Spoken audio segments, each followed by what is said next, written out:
ตอนขายអំពិលខ្ចីនៅមានយើងធ្វើម្ហូបណាដែលមានអំពិលខ្ចីឲ្យបានច្រើនព្រោះអាម្ហូបហ្នឹងវាដាក់ទៅ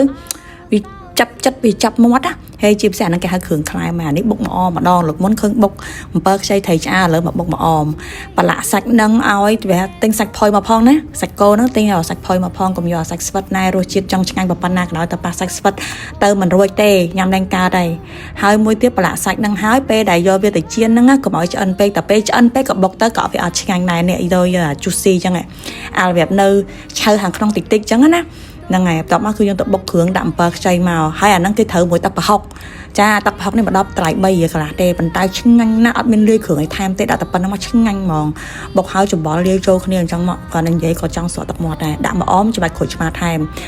រសជាតិដុតឆ្ងាញ់មកល្មមអត់មានប្របាក់អីសោះទីធំណាចាចាំមកខ្ញុំប្រាប់ថាមានទឹកសោះហាក់ហេនៅក្នុងផ្ទះគឺចំណេញពេលវេលាច្រើនខ្លាំងហ្មងចង់ធ្វើម្ហូបអីក៏វាចាញ់ណា